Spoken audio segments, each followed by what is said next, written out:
Welcome to Calradia, I'm Knight Fortes. If we give 1 million gold to all the characters in Calradia, what do you think will happen after 100 years? The answer to this question is in this video. I set the campaign difficulty to be at the highest level. After 100 years, we will examine the situation of all kingdoms and clans in detail. Even some clans will become almost as strong as a kingdom. Enjoy watching.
Time is passing really fast.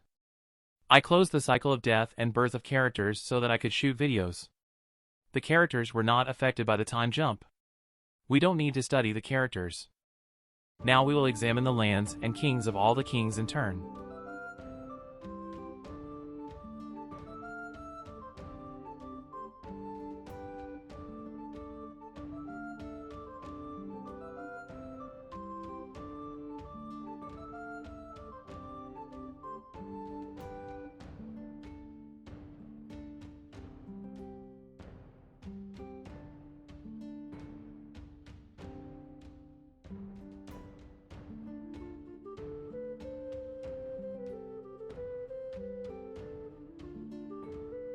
Due to its strategic location, Aserai has never ceded any land and has developed its borders.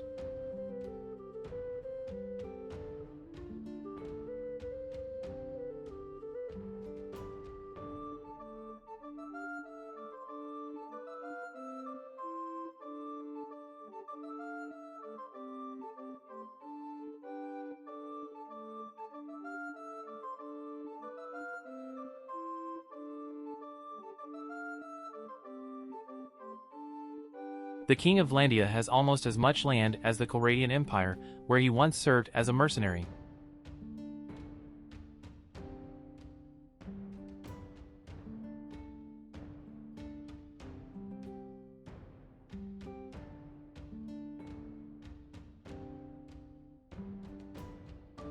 The kingdom of Battania was almost destroyed and has only one city. In the first game of the series, Mound and Blade Warband, the Battania Empire has been destroyed and continues to live as mountain bandits.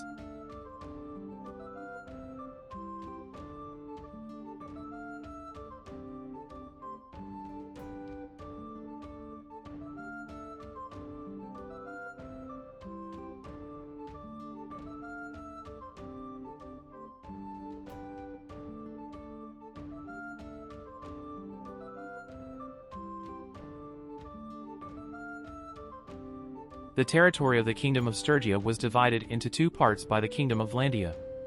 We also see that he is currently fighting against Landia, the most powerful kingdom in Calradia. Also, the Sturgia kingdom is not strategically well located. But despite this, they were really able to continue their lives successfully.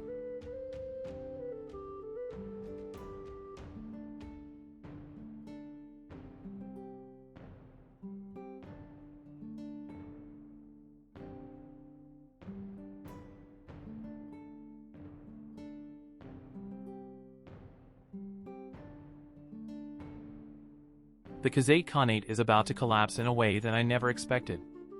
I think they are not as successful in money management as they are successful in square fighting.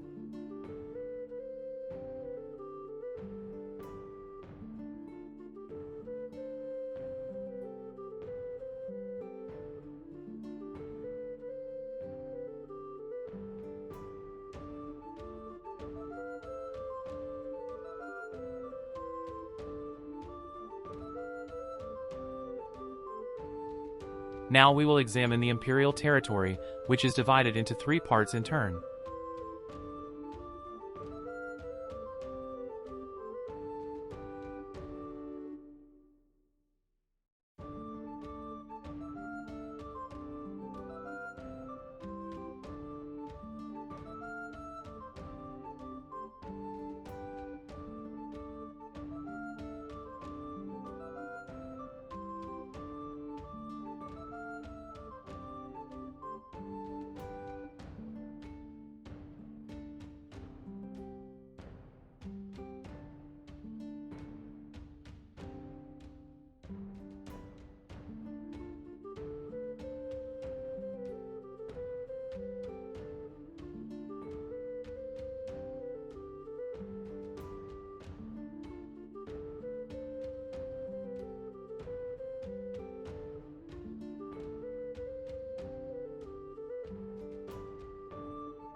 I think that a great war is coming between the Kingdom of Landia, the Sultanate of Aserai, the Northern and Western Empires December because these three great powers have come too close to each other.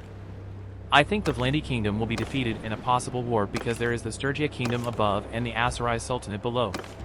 At the same time, on the left side, there is the Western and Northern Empire. If he enters a war, other kingdoms will also make war on him. The Khuzais still have a chance. With all his powers, he can defend the last city in his hands, and when his enemies are weakened, he can go on the attack. The Kingdom of Battania is waiting to be destroyed. If they have enough Iron champions, maybe they can stay afloat for a few more years.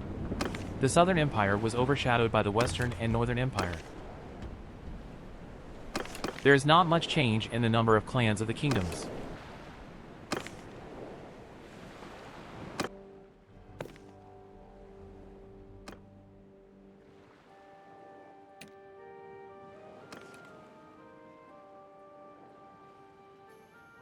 The Kingdom of Landia has an incredible amount of land. They took most of the destroyed Battania lands. The Northern Empire, which is more powerful than Vlandia, has less territory. The Aserai Sultanate also has the same military strength as Vlandia, but less territory. In fact, having too much land can be a disadvantage for you if your enemies have the same strength as you. For example, imagine that you have 500 soldiers and 5 castles, and you have 500 soldiers and 10 castles. Which do you think is better? Vlandia is a superpower. But there are 3 other kingdoms that are stronger than him and have the same power. At the same time, the Kingdom of Landia has more castles and cities to defend.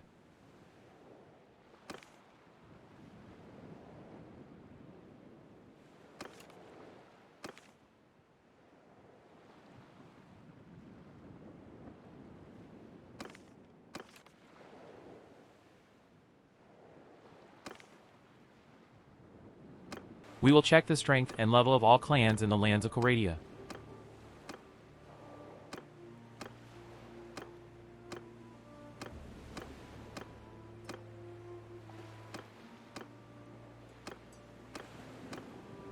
Some clans have almost as much military power as a kingdom. The military strength of the Banu Kyle clan from the Aserai Sultanate is exactly 2805. This is an incredible strength for a clan. Almost every clan member has more than 250 soldiers. At the beginning of the game, only clans that ruled kingdoms had level 6. But now there are 3 times more level 6 clans in the game.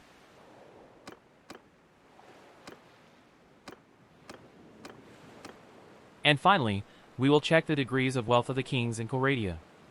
I think at least one person from each clan needs to graduate from the economics department at the university.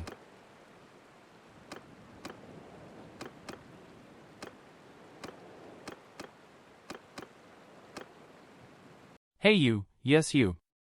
I have a little gift for you for watching the video to the end. Please accept